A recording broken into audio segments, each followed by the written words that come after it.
Good afternoon, friends. Welcome to Coffee Break. This is Dr. Michele Alignay. Join me for this afternoon's continuation of our discussion about overcoming to overcome hopelessness. So, the other day we had a very engaging and exciting conversation. I saw that many have joined and many have been replaying the episode the other day. So, um, before I come in, I'll just share something while we wait for the others. But if you're here already and looking forward to this episode, please tell me about what you would like to maybe learn or why do you need this topic about overcoming hopelessness. Friends, may pinagdadaanan ka ba? I know for some reason, many of the friends who joined me here at Coffee Break, kanya-kanya din naman tayo ng pinagdadaanan eh. Kasi me also, even though that I'm the one who's sharing these things, I'm not excused from all the difficulties and the struggles that we have. So it's really coffee break. Just get your coffee. Me, I have a kefir and iced tea combined today. Um, these things are actually a way for me to help you, but in the process I know that I'm also helping myself. It's committing to a purpose, to doing and fulfilling the calling and the mission that I have. So please join me for the rest of the episode. So before ako pumunta dito, before I log in, I saw a friend's post. I know if you can agree na ikaw na lang, siya na lang nga ba yung anxious, pero it's like we're back to normal. It may be yes, because in the outside world, if you see, it's traffic. Things are, people are out there in the streets. It's like there's still no pandemic. But in reality, we might want to be back to normal. Our souls are looking for some kind of normalcy. Our bodies are screaming, I want things to be different.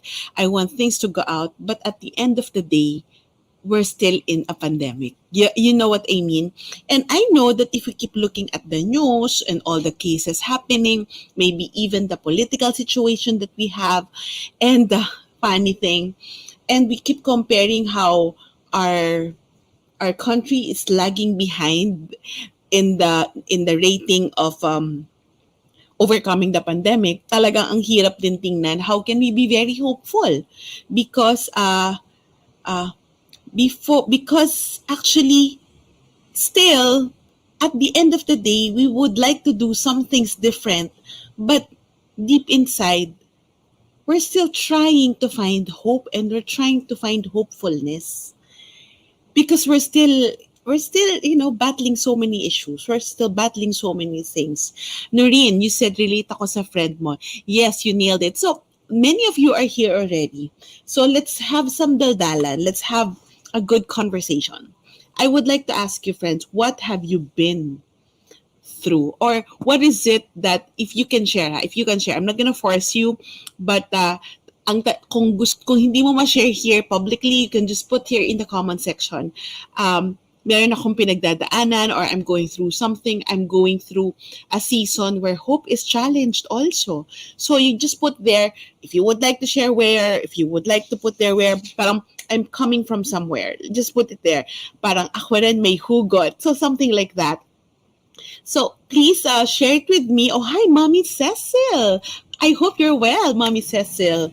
I hope and you're well and you are very safe. Okay. So I would like to ask you, friends, the other day I shared about hopelessness. And what do we mean by that?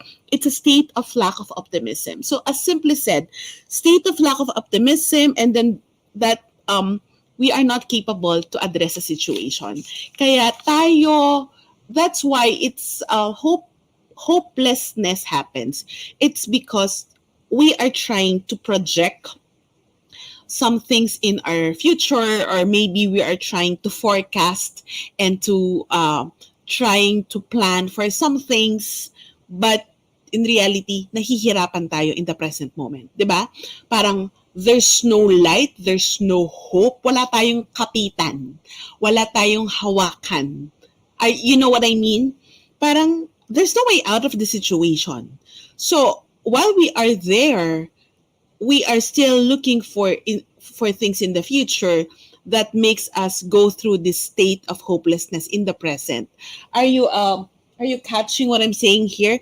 And because of that, one of the things that I shared last Tuesday, if you can replay the overcome hopelessness topic, the first one, it's that we need to learn to check if it's the situation itself or it's our interpretation of the situation. So the challenge that I posed for most of you, for so many, is that we need to learn to pause in between. We need to learn parang, okay, teka lang, tigil muna. Okay, I'm working in this project. Ang daming nangyayari. Ito yung nararamdaman ko. Pero parang nadadala na ako, nasasaktan na ako, parang bigat na bigat ako. Pause muna because we need to check, is it actually the reality of the situation or it's just my interpretation among with the emotions connected to the situation. So we have to check that. So I would like you to look into yourself. So, tingnan natin yung sarili natin. Are we actually... Hi, Kuya Richard. How are you? I hope you're good. Stepping away for a while allows us to be well. Diba? We need to learn that, okay, I need to step for a while. I need to do something for a while. And I need to support myself for now. Ito muna ay yung kaya kong gawin. Ito muna yung magagawa ko. Ito yung masasabi ko. Ito lang muna. What we need to realize and what we need to really do is to actually be very objective. One of my realizations in this process is that we have to really be objective. Kahit na minsan, punong-puno na tayo at kahit na minsan parang there's just so many things happening all at the same time and we're flooded by emotions, by our own perspectives and interpretation of the situation. We have to really be very objective. We have to teach. We have to move to help ourselves get out of that season, period, or phase of hopelessness. Kasi madadala tayo. And that's why it's very important that we take care of our mental well-being. That is very crucial. You know, friends, this mental health thing, this well-being, this self-care strategies, it's something that I've been doing for quite a while. And then whenever these things would be, I would approach organizations, corporations for these talks, companies. It's something that hindi siya priority. Hindi siya priority sa mga programs for many. But what I realize now, really, it's not just a priority, but it's an essential part. Workplace well-being is very essential. So this is something that I've been doing. And so if I would just announce here that if you are interested to get to know about the programs that I do and let's do something for your companies, for your organization, just shoot me an email or check my website. But going back to overcoming hopelessness, because sometimes we just need to really sit down like this. That's why I really keep doing coffee break. Kahit na minsan, friends, ako mismo parang ayoko siyang gawin.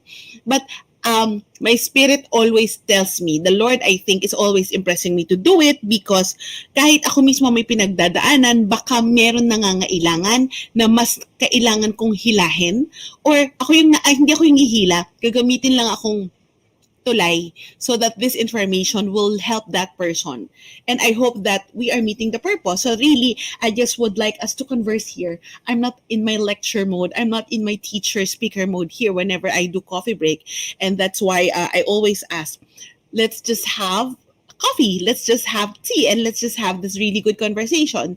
So I would like to walk through with you some steps to overcome hopelessness. So the other day we defined it. The other day we checked our state. The other we said that pausing is very critical.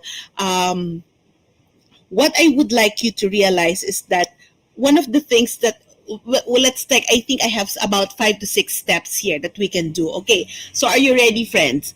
Bago tayo magsimula, why do you need to be hopeful? Ayan, sinimula na ni Mommy Cecil eh. I would like you to put here in the comment section, why do you need to be hopeful? We want to see this pandemic in a positive way. But still, I feel na nakakawala ng pag-asa sa buhay.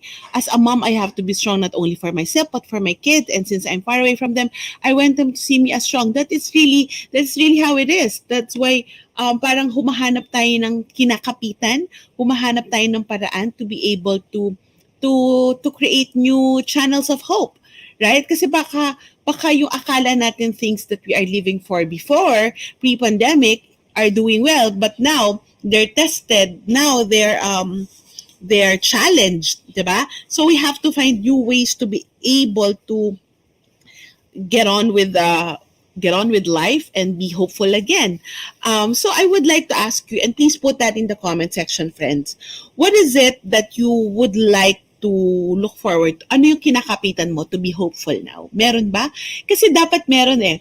As I said the other day, that hopelessness is actually one of the symptoms, one of but not the sole symptom, one of the severe, I think severe hopelessness is one of the symptoms of depression.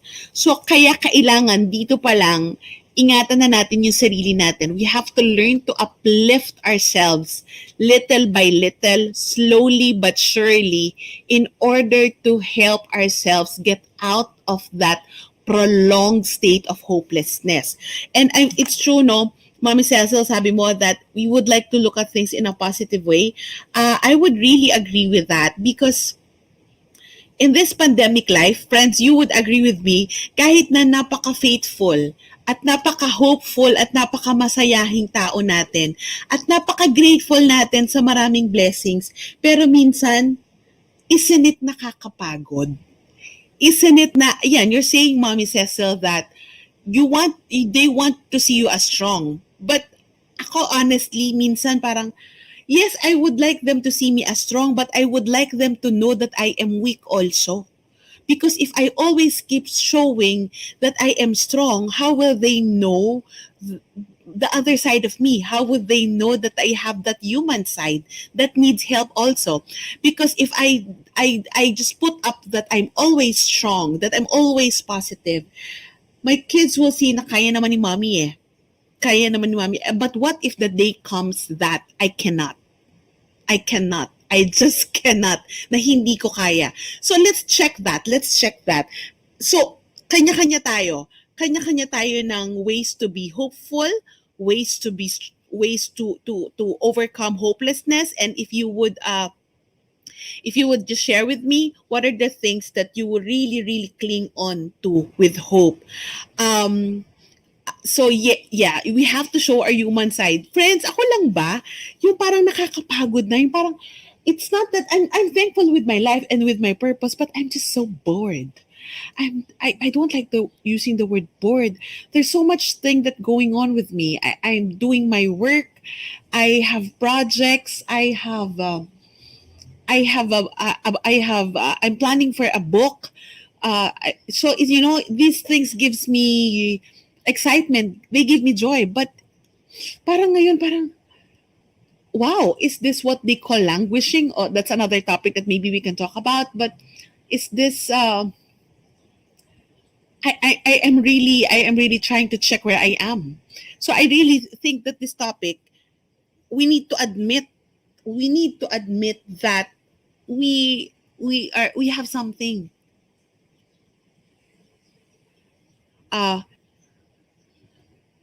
Yeah, Eileen, faith that God can do wonders. Yes, I know. Sorry. But I know how faith moves. But there are days I am so human. I acknowledge that I'm not okay. Lord, surrender ko to sa'yo. I'm not okay. Yeah. Faith moves wonderfully. And I always tell this to myself, especially in times of hopelessness, that each day God refills our grace. God refills our plate, our cup, our glasses, our lives with grace. Okay, so let's move on. So how do we overcome hopelessness? Thank you, Patty, for sharing. There's so much blessing, but you still feel anxiety attack. Yes, Yang, this is the perfect words. There are days like that even to the best of us. Yes, 'di ba? Alam natin 'yan, taong-tao tayo. I am no faker. I am not going to pretend that I am strong. I'm not going to pretend that I'm okay. Even if I'm not going to proclaim to the world and not disclose my real feelings. Why? Nobody will support me. Nobody will support me if I keep doing that. Kailangan kong suportahan at maging need to be real. I need to take hold of that so that I can move from there. So those are the things that we need to move on to be able to overcome hopelessness. So simulan natin. What could have triggered the hopelessness? That's step one. Check what could have triggered the hopelessness. Meron bang trigger? Meron bang isang tao? Isang circumstances? So if you have this sense or state of hopelessness that has been happening, what I invite you to do is that you check your mood. Anong nangyayari sa'yo? Are you really down? No matter how much that you are appreciating what you have, but still parang you're really out. Parang you're very irritable. So and then parang you feel that nothing is working. You feel that basag na basag yung self-esteem mo. Yung parang you're not fulfilled with doing anything. I would like you to check that because the first thing, what could have triggered the hopelessness, you have to know, check your mood, what's happening to you, and you also have to rate yourself. You have to rate yourself. You have to rate, teka, ganito ko the other day. Ngayon, ano ko? The other day, if a scale of 1 to 10, yung mood ko parang ano lang, parang yung hopelessness ko parang mga 2 lang or 3 because and then you have to check what could have triggered it. Check anong trigger. Is it a situation na hindi mo malabasan? Is it a person that you're trying to depend on but then failed you? Is it a situation at work na parang, wow, ganito na lang ba talaga lagi? Tapos ganito yung maririnig mo with the people that you're working with. It could have been maybe just being at home and doing nothing and feeling that you're so bored with life. That can be it. So the first one, what could have triggered it? You have to admit the source. You have to admit the source so that you'll know where it's coming from. The check one. Ayan, Kuya Richard, you said, nakakapagod nga talaga minsan kasi nga tao lang tayo. For me, I try to find the reasons to be resilient. True, agree. To fight back the feeling of hopelessness. Just go out for a drive or ride out in a bike, yes. And see a different environment. I may come back tired physically but with a renewed vigor. That's true. Kaya tayo hahanap ng ways to be happy.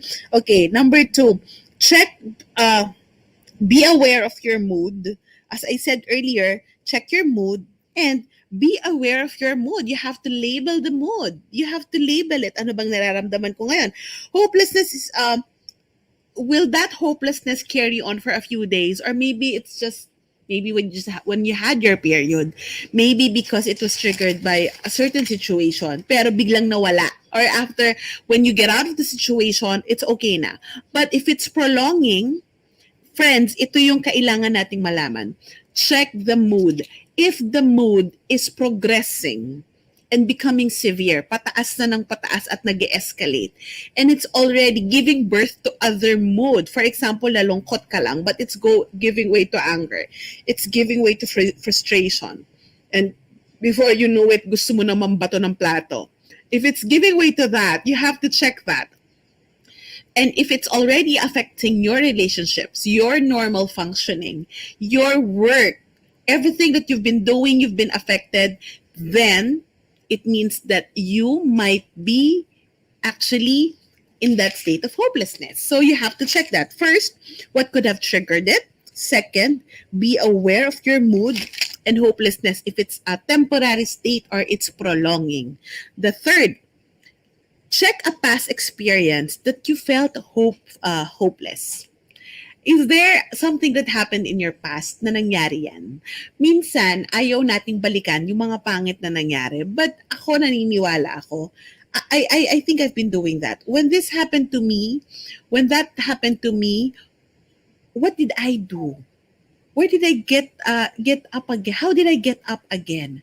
How did I overcome?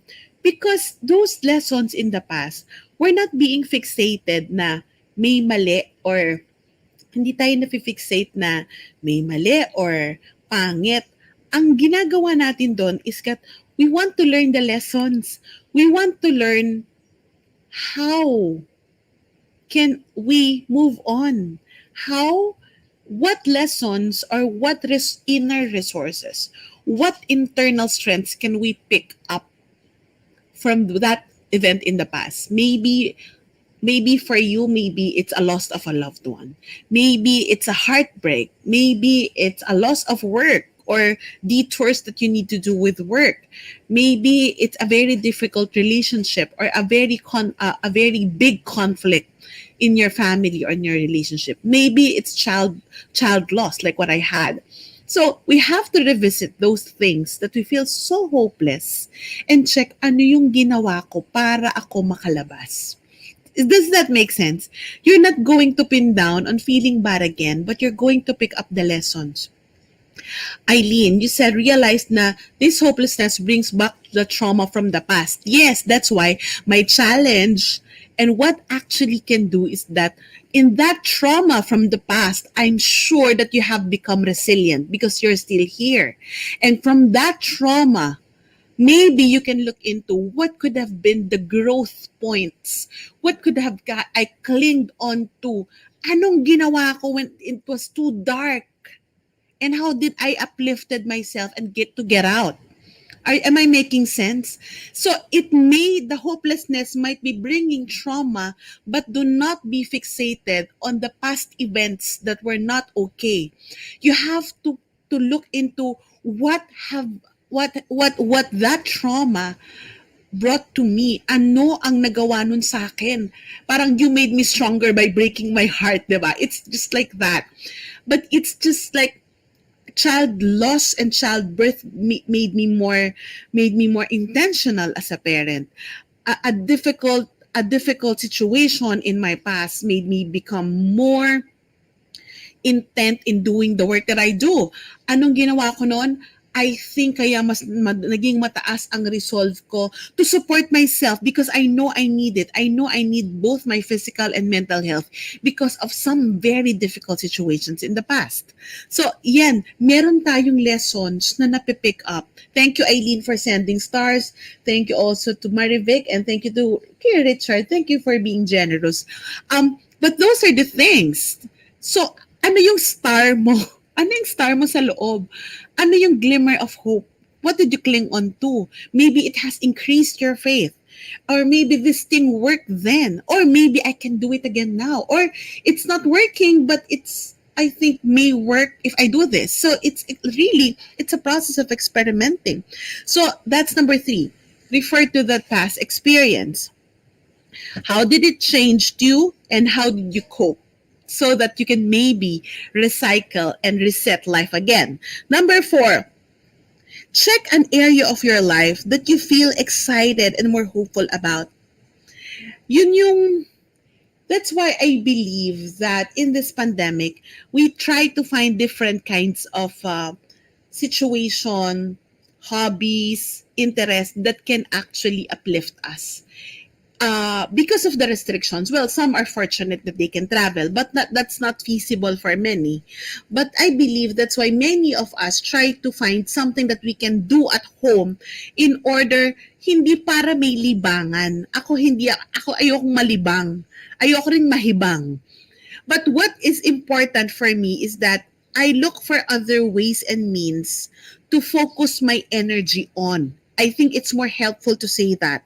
So check a goal or an area of your life that excites you, that uplifts you, that you find hopeful about and gets you excited, and focus your energy there. I'm the type of person who have one goal after another. Pag na-reach ko na yung goal ko, in reality, I'm supposed to work on another para that will fuel the next phase for me. It can be a personal project, it can be a plan, it can be a professional project, but I need to have those personal things to uplift me.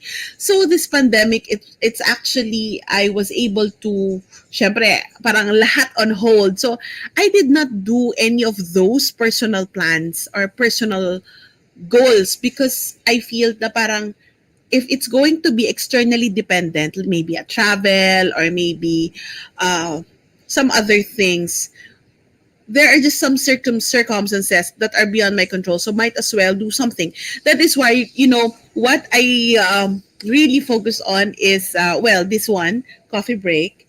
And I hope that it's still blessing people. And the other one is that I was able to create hobbies. So I have this hobbies. I call my hobby. I was able to give birth to a little store in Instagram called the Self Care Maker, because I make handmade soaps, handmade balms, healing balms, and really good premium beeswax candle, all handmade. And what is this about for me? It's actually about tapping the power of my creativity, being able to make with my hands, with my head, that despite the toxicness or despite the difficulty of work, there's something that is fulfilling for me in another area of my life. Kumbaga, it's not putting all my eggs in one basket. And that is something that is I feel hopeful about. So you have to find that. We have to find that something that we are looking forward to each day, or maybe in a week, or maybe in a month. Parang it's a personal thing that you can actually call your own. It will be your support, and that is what happened to me. So kaya very much people are into plants, are into various hobbies, into pets, into other things, because that actually gave them a sense of hope and fulfillment. May nakitang output. In this time na hindi natin makita yung dulo ng pandemya, may nakitang output. Am I making sense? Share with me, friends. Ito, please. 41 of you are watching. I hope I get more answers. What is that area of your life that you feel hopeful about, that excites you? I'll be honest with you. Maybe we love our family. Yes, that's a given. And maybe we would like to work for them. That is already a given. But there are times that can actually be a burden also. So, you don't put this hope, all the hope that you have in your family, and all the energy that you have in your family. Good for you, great that it's parenting. But you don't put all your eggs in your family. I have to say this to you.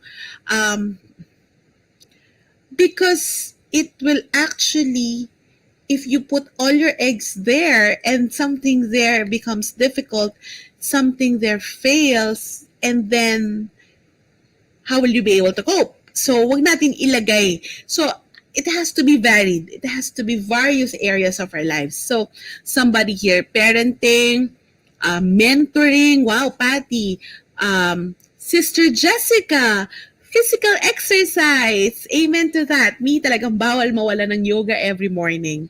It's a no-no for me to start the day without yoga. Kahit na uh, I really need to do that. Kahit na tanghaliin or kahit na madelay, basta kahit na sobrang aga, I need to do that. MJ, you're saying paint by numbers. Yeah, di ba? It gives you a sense of fulfillment. It gives you something different. Okay, so that's number 4. Check a goal or an area in your life that you feel excited and hopeful about. Uh, so I would like you to do that. Hazel, go back to work and career in the human resources. Yeah, that's good. Okay. Number 5, reflect on where you might be anchoring your hope. This is what I've been sharing. Saan ba naka-anchor yung pag-asa mo? Is it a person only? Is it an event? Yung buong pag-asa mo that this maybe promotion or this moving to another place or moving to a new home can actually build your hope. Baka we put all our energies there. And that, if that crumbles or if that fails, sadly, talagang we will fail. So you need to reflect further. We need to reflect more on where, and what are we putting or anchoring our hope. Kasi baka we are anchoring it only in one area. But let's try to anchor our hope, of course, in something that are not things. not person, but I believe ang pinakamagandang anchor na mapaglalagyan natin ng hope is really our faith. Our faith in the Lord, our spiritual life. Because we are not in control of the people, we are not in control of situations and certain circumstances. So our faith can actually save us. Even though that we have those, did you have those days that prayers are so, you think that you're so ugly na gusto mong umiyak na lang at maglupasay, and then Lord, bakit ba? And then you're just chatting with them like very directly. But those days, I think the Lord are listening to us. The Lord is smiling at us. In all honesty, na kahit na parang feeling natin, ang pangit naman yung dasal natin, parang ayoko na siyang dasalin, nakakaya, pero wala naman nakakaya kay Lord kasi alam naman niya tayo, kilala niya tayo. So I think we have to check, is our hope anchored on tangible things or in our faith that is forever, that is timeless, and that is also intangible? Number 6, take small steps to get out of the hopelessness state. Take small steps to get out of the hopelessness state. Anong ibig ko sabihin dito? Nako, friends, may mga araw that you feel hopeless, ibahin natin ang sitwasyon. Like, for me today, I'm not feeling okay. So, kailangan ko mag-iba ng hikaw, mag-iba ng itsura. I don't want to be my usual. I want to do something differently. So, there you go. So, each day, do something that will, your body and your mind and your will and your inner self will thank you for. That is what taking small steps to get out of the hopelessness state. Yung bang, even if you don't want to show up, even if you feel like the world is crumbling, smile. It's not faking it, but you have admitted already that you're in that state. Alam mo na yun yung nangyayari, but still, do take small steps to get out of the hopelessness state. One thing at a time. Gray, you know this is what my mantra is. One thing at a time, one day at a time. One step at a time. Celebrate small wins every day. This has helped me. One thing at a time, one person at a time. Ayan, gusto ko yung mga comment nyo. Patty, when I feel lousy, I try to accessorize and try a new style. Agree. That's why I'm like this today. And MJ, you talk to yourself all the time. Be kind to yourself. True. Nobody will kind to us. I'm telling you, nobody will kind to us but us. Tayo lang ang makakapag-ayos sa atin. Hindi ko naman sinabing tayo lang ang makakapagpaganda sa atin. Actually, totoo rin yan kasi tayo lang yung gagawa ng paraan for us to have that new state. Am I making sense? So here, take small steps to get out of the hopelessness state. Why small steps? Because sometimes too much tomorrow, the next day, hindi natin kontrolado. Pero yung small step today, kaya natin. And tomorrow, we will have maybe a different mood. So today, address that. Address that small step. What is that small step? Maybe you have something delivered to you today. Maybe it's coffee or it's, I think I'm gonna get a drink after this. But it's something that you love to do or it's something that you love to eat or drink. So try it down. Try it out. Wag mong, don't splurge, don't indulge, but wag mo rin kuriputan yung sarili mo. Totoo yan. Treat yourself. It's a me time. Yeah, but let's just take one step to get out of that hopelessness state. Add to cart sa Shopee. Minsan napapahamak na ako dyan eh. So wag na lang muna yan. So here, and the last point that I'll share, do mindful activities. Grounded on the present. Yung nandito lang. So, you know, while, for example, meditate on the music. If like on the music, do mindful activities. You take a mindful walk, maybe just out of the street. Or maybe that's why right now, while I'm talking to you, I'm diffusing essential oils because that's a mindful activity also to smell the smell of things. So later on, I have a meeting, but in between, I'm going to have a mindful activity. I'm going to cut the soaps that I made. Somebody told me, somebody suggested na bumili na lang ako para mabilis daw gamitin. Bumili na lang ako ng pang-cut ng soap. Di ba? Meron kasing mold yun eh. And then you can cut it na isang ganun lang, ilan na. But you know, cutting soaps with knife and this board, it's actually a very mindful process and I love it. I measure everything, I smell it, I touch it, and it's a very sensory process and it's a very therapeutic process. So, that is a mindful activity and also it's taking that small step to get out of the hopelessness state. So each day, friends, alam natin na hindi pa tayo tapos sa pandemya. Kahit na ang daming tao sa labas, the more we're getting anxious, marami pa rin tayong ina-address na personal na issue, personal na pinagdadaanan, at maraming bagay.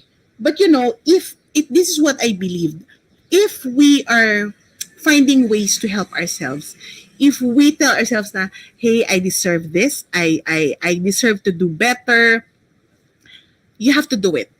Because if we surpass this pandemic in one piece, yes, may pinagdaanan, yes, may pinaghugutan, pero maayos ang kinalabasan, mas matatag, mas resilient. I believe mas maayos tayo when we face more battles in the coming years of our lives. Does that make sense? Kumbaga, this pandemic is actually teaching us so many things. Ways to cope, ways to heal, ways to deal, and ways to hope on the new things and to overcome hopelessness. Kung mapagdaanan natin yan ngayon, ma-overcome natin yan ngayon, we'll be ready for not naman bigger problems, but life has taught us well. And we have learned well. And that's about what I would like to share with you this coffee break. So what are the 6 small steps? Check 1, what could have triggered hopelessness? The second, be aware of your mood. The third is check your past experience that you felt hopeless and learn how did you change things and how did you cope. Fourth, check a goal or an area of our life. Identify a goal and an area of your life that you feel excited and more hopeful about. And then 5, reflect on where you might be anchoring your hope. Is it a person? My suggestion, anchor it in the Lord. And 6, take small steps to get out of the hopelessness state. Do something for yourself. And then last, do mindful activities. Do mindful activities, do meditation if you need to. Do something different. Show up. So friends, alam natin na hindi pa tayo tapos. Pero if you try to do these small things, not big, ang mga sinabi ko, they're not big things, but do these small things, because we have to find ways to support ourselves. And that is very important. And because of that, let me support you here at Coffee Break. I'm going to post later. Let me just announce it. I'm going to post later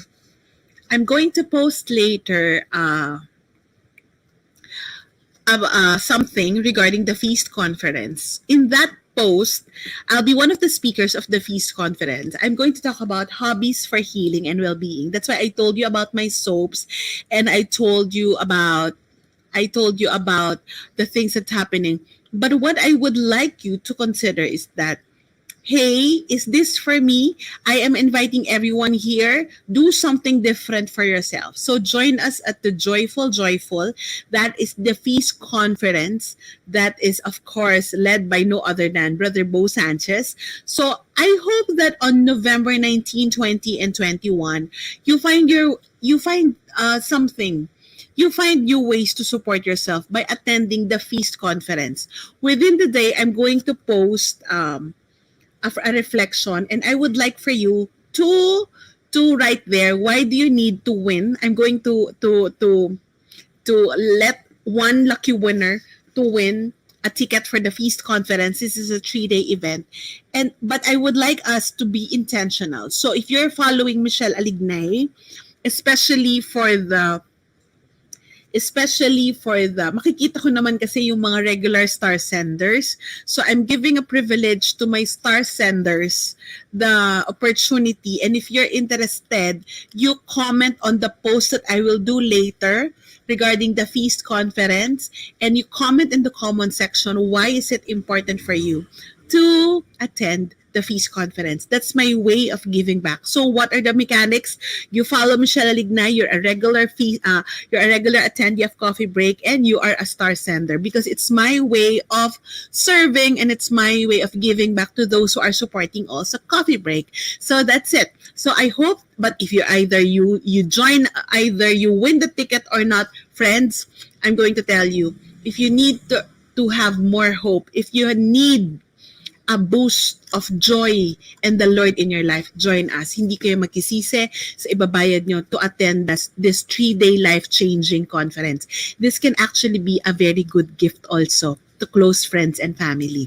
So, and importantly, I ask you, friends, support Coffee Break via FB Stars or Gcash. I'm not going to flash the Gcash details here, but if you would like, just put here, I would like to support through Gcash, and I'll send you a PM, or you can directly message me so we can send you the Gcash number. Where does this go? What you share here with me in Coffee Break, it goes to the tech, it goes to the people I'm supporting, and let me tell you, I also support some ministries in the process.